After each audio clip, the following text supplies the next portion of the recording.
about tools and incentives a little bit. One of the things that's happened over the course of the past 50 or so years is that a lot of the support mechanisms and tools that used to exist to cultivate and support small business growth in the U.S. have kind of disappeared. It used to be that high schools routinely taught distributive education classes, for example, where you actually teach kids how to be business owners and business operators. Those have largely disappeared around the country. They aren't offered. Lending decisions by banks, as banks have become regional and national, they are more likely to want to loan money to well-capitalized national chains than they are to locally owned businesses. So it's important to kind of put some of those tools back in place so that you're creating a regulatory and a financing environment that stimulates small business growth. A few of the programs I've seen in just the past few years that I really like, one of them I mentioned to some folks today, is this Restaurant Row program that Winston-Salem, North Carolina created a few years ago. It's expensive opening a restaurant. You have to buy equipment and furnishings, and it's a pretty big outlay of cash. And it takes time to build up restaurant clientele, to build that customer base. What Winston-Salem did, they wanted to attract a cluster of 8 restaurants to a one-block area in their downtown that had a very high vacancy rate and was having a bunch of problems. It was kind of on the edge of the district. So what they did was the city took, I think it was $1.6 million in block grant money, went to a couple of local financial institutions and asked if they would provide loans to start up restaurants. They went to established restaurateurs and asked them if they would consider opening a second restaurant in this one block area. The businesses, the restaurants could borrow 70% of what they needed from the lending component of the program. But the kicker was that the city would use its block grant money to basically pay the first 2 years of debt service. It wasn't a gift. The businesses had to pay it back at the end, but it was basically deferring those loans for 2 years, which gave the businesses time to build up a customer base without having to pay back these enormous loans for the initial outlay of cash. Very successful strategy. It worked much more quickly than they thought. They got the restaurants in place. It's been 3 or 4 years now. The restaurants are still all there and doing quite well. A good example of a program that was tailored for one specific block of the downtown to accomplish a business development goal that they had. A few communities in the country have created forgivable loan programs. In the past few years, the closest one to you that I'm aware of is in Waterville, Maine, relatively small town. And basically, based on their market analysis, they developed a list of prioritized businesses that they feel like the downtown really needs. Those are the businesses that get the priority for these forgivable loans. You can borrow up to $50,000, and assuming that you're meeting the benchmarks, the loan is forgiven over the course of 5 years. They have other bizarre little requirements in there. The business has to be located in a ground floor space. It has to be open 48 hours per week minimum. It has to change their window displays weekly. That probably cuts out half the market right there for loans. Florence, South Carolina does a pop-up business competition now. They took a couple of vacant storefronts and basically had a business plan competition for a pop-up business and award these spaces for 3 months for free to pop-ups. All kinds of specialized business incubators are out there. One of the ones I like is this commercial kitchen in San Francisco called La Cocina. Specializes in getting women established in food-related businesses, and they basically have a big shared sanitary kitchen for commercial production, and they have at any one time probably about 15 or 20 different businesses in there. Some of them produce food that they package and then sell through wholesale distribution channels to grocery stores. Some of them are food carts, vending carts. Some of them are food trucks. Some of them do specialized stuff. They have somebody who makes wedding cakes who's there. And they organize a giant food festival every year for the tenants who are incubated there. There's the thing. Capitalizing businesses, lots of tools out there for helping businesses get the capital they want and need. This is out of order, I'm sorry.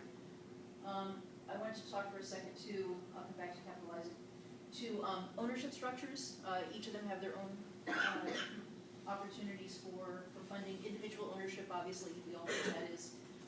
Partnerships between entrepreneurs and investors. There are a growing number of communities that are looking around the community at people who have money to invest, maybe are not making so much investing in CDs right now, who might capitalize a business, and they find entrepreneurs who have great business skills and ideas and put the two of them together to launch a business as partners. Here's an example of this. Effingham, Illinois wanted, like Winston-Salem, to create a cluster of restaurants, and they put together about a dozen people who each chipped in capital, I forget how much, maybe $20,000, $30,000 each, formed this little investment group, and then they went out and found skilled entrepreneurs, hired them to run the restaurant that they created, and are offering them the opportunity to buy out their equity share over the course of 5 or 10 years. Some of the restaurants are taking them up on it and buying them out. Others just want to be employees, and they're fine with that too. But completely private sector solution to routing capital into small business development, small private investment groups. This is another good example of this. This is in Clare, Michigan. There was a bakery, it was over 100 years old, that had been downtown and was closing. The granddaughter who had inherited it was retiring herself. And the local police department got together and bought it. And they call it Cops and Donuts, which was kind of perfect. There are nine people in the police department, including like the secretary, and they're all now owners of this bakery. Stock corporations, some communities put together basically stock ownership. Businesses, Bonaparte, Iowa, tiny little town, about 500 people in south central Iowa. Didn't have a grocery store. You know, they were so small, what national grocery store would possibly go in there? So they put together a little corporation, sold 50 shares of stock for $2,000 each locally, and bought this building. They actually bought like half of the downtown for $20,000, and it only has 12 buildings. And started a grocery store there. It does things like they have a van that runs up to the next biggest town each day and drops off prescriptions, and sort of a full service business for the community. Co-ops, there are all kinds of co-ops out there, but you know, a co-op basically is a business that serves is designed for its customers. There are a bunch of community-owned grocery stores and small department stores that have popped up in recent years. This one is one of the first of those in Powell, Wyoming. It's called the Mercantile, and people in the community have shares of stock in it. They have a restriction in the corporation that most of the stock, I think it's like 90%, must be owned by locals. So if somebody moves out of the community, they have to sell their stock so that it remains a locally owned corporation. Crowdfunding, big and small, is certainly getting a lot of attention these days. Oakland, California has a cafe called Awaken Cafe that funded both its initial operation and now its expansion into a larger space through crowdfunding. What they basically did was they sold gift certificates, gift cards to future customers with a discount. So basically, for $100, you would buy a $120 gift card. The business was, it would, only cost them $30 or $40 to provide $120 worth of product. So they were still making a lot of money on it. It was a better deal for them than getting a loan. And they were able to raise initially around $25,000 in capital, and now in their expansion, they're raising about $5,000, it's a little bit smaller. This is a cool example. This is a chocolate manufacturer called Hotel Chocolate. And when they wanted to build a new facility, they're British. They needed to raise £5 million, monetary unit pounds, not like, and they raised those too, I'm sure. But they, so what they did was they sold these chocolate bonds, and they're like literally like, bonds, corporate bonds, for for a £100 investment in buying a bond, you get your capital back after at least 3 years. I think they have to hold the bond for that period of time. But the kicker is that instead of paying your interest, your quarterly interest in cash, they pay it in chocolate. So they send you a box of gourmet chocolates for the investment that you make. And they were able to raise their £5 million pretty quickly.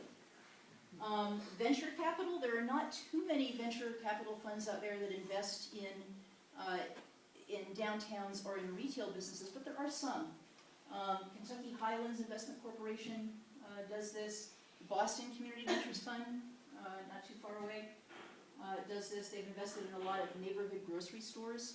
Again, locations where a national grocery chain would not be likely to locate. They were an early investor in Zipcar when it was starting up. Pacific Community Ventures, similar sort of community-minded venture capital firm that invests in growth companies, but also in some retail businesses. Here's they like Boston Community Ventures, invest in a lot of neighborhood grocery stores. This is a cool business that they invested in. It's called New Vine Logistics. It's apparently there are a lot of people in the Napa Valley who know how to grow grapes and make wine, but they're terrible marketers. They have no idea how to get their product to market. So these guys provide all of the sort of back office logistical services for these mostly family-owned vineyards, so that they can just focus on doing a good job growing grapes, and these guys can do the rest. And they're located in the upper floors of a downtown space. They look for these kinds of things. They make investments of between $1 and $5 million generally. They like to recapitalize businesses that are already established and operating, so they focus mostly on growth. They focus on food products, low capital intensive manufacturing. They invested in Timbuktu, which is a company that makes backpacks and messenger bags out of recycled materials. Consumer and business services, high growth sectors. And the things they look for are the kinds of things, if you were going to create sort of a venture fund for Bristol, that you'd want to put in there too. You know, seasoned management teams, skilled entrepreneurs. They don't have to be well capitalized, they just have to be experienced. Strong revenue growth, good profit margins, good competitive advantages, and they're looking for a portion of the workforce that is low and moderate income people.